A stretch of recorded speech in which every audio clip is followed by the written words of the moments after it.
ಮಕ್ಕಳ ಕಥೆ. ಅರಸನ ಉಡುಗೊರೆ. ರೈತನೊಬ್ಬನ ತೋಟದಲ್ಲಿದ್ದ ಸೇಬು ಮರದಲ್ಲಿ ಒಂದೇ ಒಂದು ಹಣ್ಣು ಬೆಳೆಯಿತು. ಆತ ಅದನ್ನು ಕೊಯ್ದು ಇದನ್ನು ತನಗೆ ಅತ್ಯಂತ ಪ್ರೀತಿಪಾತ್ರರಾದ ಯಾರಿಗಾದರೂ ಉಡುಗೊರೆಯಾಗಿ ಕೊಡಬೇಕು ಎಂದು ಯೋಚಿಸಿ ಪ್ರಜೆಗಳ ಕ್ಷೇಮಕ್ಕಾಗಿ ಹಗಲಿರುಳು ಚಿಂತಿಸುವ ಅರಸನಿಗೆ ಒಪ್ಪಿಸಲು ನಿರ್ಧರಿಸಿ ಅರಸನ ಸಭೆಗೆ ಹೋದ. ಅಲ್ಲಿ ಆತ ಸೇಬನ್ನು ಅರಸನ ಮುಂದಿರಿಸಿ, ದೊರೆಯೇ, ಇದು ಬಹು ವಿಶೇಷವಾಗಿದೆ. ದೇವತೆಗಳ ಕೃಪೆಯಿಂದ ಈ ಏಕೈಕ ಹಣ್ಣು ನನ್ನ ತೋಟದಲ್ಲಿ ಬೆಳೆದಿದೆ ಎಂದು ಭಾವಿಸಿದ್ದೇನೆ. ಅಮೂಲ್ಯವಾದ ಹಣ್ಣನ್ನು ನನಗೆ ಪ್ರೀತಿಪಾತ್ರರಾದವರಿಗಷ್ಟೇ ಕೊಡಬೇಕು ಎಂದು ನಿರ್ಧರಿಸಿ ತಮಗೆ ಇದನ್ನು ಉಡುಗೊರೆಯಾಗಿ ನೀಡಬೇಕೆಂದು ತಂದಿದ್ದೇನೆ. ಸ್ವೀಕರಿಸಿ, ಎಂದು ನಿವೇದಿಸಿದ.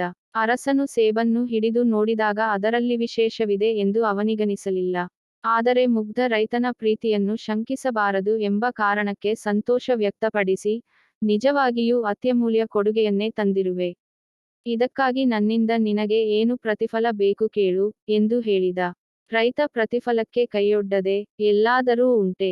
ಪ್ರೀತಿಯ ಕೊಡುಗೆಗೆ ಪ್ರತಿಫಲ ಸ್ವೀಕರಿಸುವುದು ಉಚಿತವಲ್ಲ, ಎಂದು ನಿರಾಕರಿಸಿದ. ಬರಿಗೈಯಲ್ಲಿ ರೈತನನ್ನು ಕಳುಹಿಸಲು ಅರಸನ ಮನವೊಪ್ಪದೆ ಮಂತ್ರಿಗಳೊಂದಿಗೆ ಸಮಾಲೋಚಿಸಿದಾಗ ಮಂತ್ರಿಗಳು, ಆತ ಕಾಲಿಗೆ ಹಾಕಲು ಒಳ್ಳೆಯ ಪಾದರಕ್ಷೆಗಳು ಕೂಡ ಇಲ್ಲದೆ ಕಷ್ಟಪಟ್ಟು ನಡೆದು ಇಲ್ಲಿಗೆ ಬಂದಿದ್ದಾನೆ. ಅವನಿಗೆ ಸವಾರಿಗೆ ಯೋಗ್ಯವಾದ ಒಳ್ಳೆಯ ಕುದುರೆ ಕೊಡಬೇಕು. ಕುದುರೆಯ ಮೇಲೆ ಅದಕ್ಕೆ ಹೊರಲು ಸಾಧ್ಯವಿರುವಷ್ಟು ಚಿನ್ನದ ನಾಣ್ಯಗಳ ಮೂಟೆಯನ್ನಿರಿಸಿದರೆ ಆತ ಸುಖದಿಂದ ಬದುಕಲು ನೆರವಾಗುತ್ತದೆ, ಎಂದು ಹೇಳಿದರು. ಹೀಗೆ ಅರಸನು ಕೊಡುಗೆಯಾಗಿ ನೀಡಿದ ಕುದುರೆಯ ಮೇಲೆ ಕುಳಿತುಕೊಂಡು ರೈತ ಮನೆಯ ದಾರಿ ಹಿಡಿದ. ಆತನ ಮನೆಯ ಪಕ್ಕದಲ್ಲಿ ಒಬ್ಬ ಶ್ರೀಮಂತ ರೈತನಿದ್ದ. ಅವನು ಯಾರಿಗೂ ಕೊಳೆತ ಹಣ್ಣು ಕೂಡ ಉಚಿತವಾಗಿ ಕೊಡುವವನಲ್ಲ.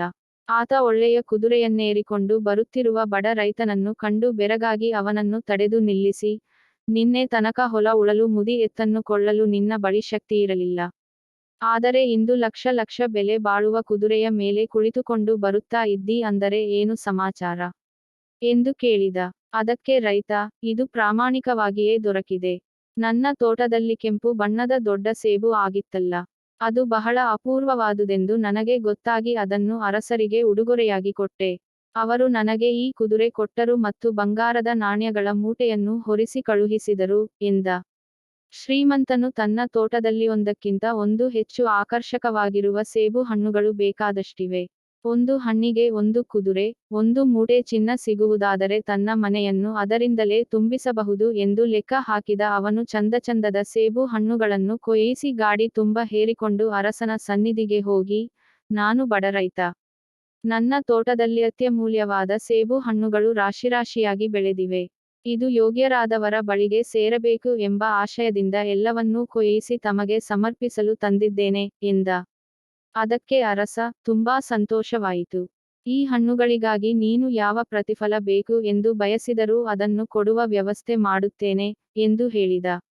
ಅದಕ್ಕೆ ರೈತ, ನಾನು ಇದನ್ನು ತಂದಿದ್ದು ಪ್ರತಿಫಲದ ಬಯಕೆಯಿಂದ ಅಲ್ಲವೇ ಅಲ್ಲ.